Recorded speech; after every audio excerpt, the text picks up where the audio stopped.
Fox News contributor and retired acting ICE director Tom Homan is here to react. Tom, good morning to you. Boy, some gruesome details. And now this warning from the Del Rio sector, set aside the fact that our laws are being broken, but your life is at serious risk right now if you choose to wade into the Rio Grande. Oh, absolutely. And this is something we've been talking about. As a matter of fact, we're the only network talking about it. Look, right now, they got nearly 1,300 migrants. 1,300 migrants have died on U.S. soil since Joe Biden became president. Because when you open the border like you do, when you pull 70% of border agents off the line because they're busy dealing with these processing these family groups, the cartels sell their services saying, look, you can get across the border, you won't be detained. ICE has been decapitated, so even if you lose your case, no one's looking to remove you.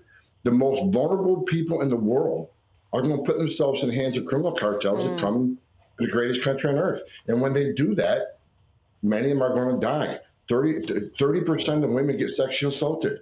Sexual trafficking of women and children are an historic high.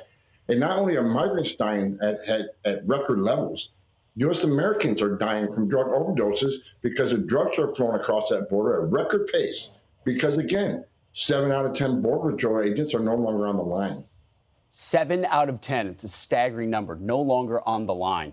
Tom, we've talked a lot about Joe Biden's speech on Thursday, his demonization of political opponents. But you mentioned fentanyl. He didn't mention it once.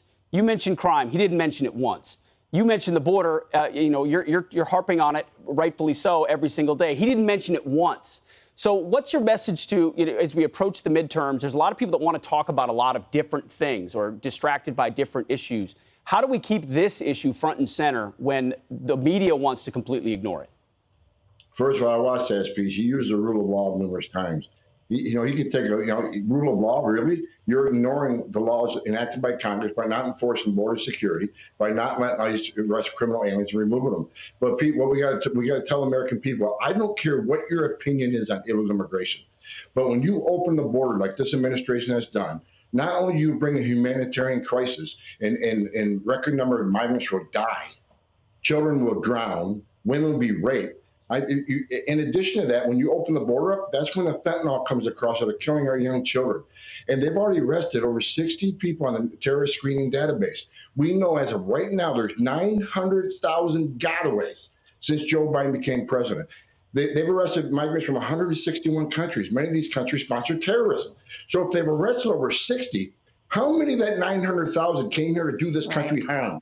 This is much bigger than a humanitarian crisis or immigration crisis. It's a public safety crisis. It's a public health crisis. And for God's sakes, it's a national security crisis. It scares the hell out of me. And I got almost 35 years doing this job. I've never been more concerned about the safety and security of this nation than I am right now, because we have given up our sovereignty as a nation and our borders wide open to criminals, gang members, no suspected terrorism, but most of all, death. Americans are dying at record numbers. Migrants are dying at record numbers. When is enough enough? When is this president and the secretary going to do their job? Tom, what's most frustrating for me about this is that the other side, the Democrats, Joe Biden, and so many of the activists on the left wrap these policies up in the notion of compassion, that they are more compassionate than those people who want to secure the border for all the reasons you just laid out. I've brought this up before, but I want to give you a chance to talk about it. We just saw these people dying in the river, but they were also, many of them are cooked alive in vans. You were on the scene when this has happened, and it's really left a lasting scar on you. And that's why I take this issue so emotionally. That's why I get angry, and that's why I got angry testifying in front of Congress a few times, because this can be fixed. I'll say this again: President Trump, whether you like him or love him, he did more to secure our border than any president I worked for, starting with Ronald Reagan. I worked for 6 presidents. Under President Trump, when they say his policies are inhumane, they say, Tom Homan, I worked with President Trump, I'm a racist. Let me tell you something. Well, illegal immigration was down 83%. When it was at a 40-year low, Rachel, how many children weren't dying? How many women weren't being raped? How many pounds of fentanyl was not getting into the country to kill our young Americans? And how many known suspected terrorists that make in this country? President Trump did more to secure this nation and protect the American people than any president I ever worked for when it comes to the southern border. That is a message we need to send. We need to take back Congress. We need to take back the White House so we can secure the border and save lives.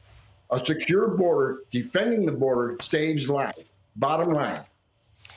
Yeah. All right, Tom Homan. Strong message this morning. Thank you for jumping on with us.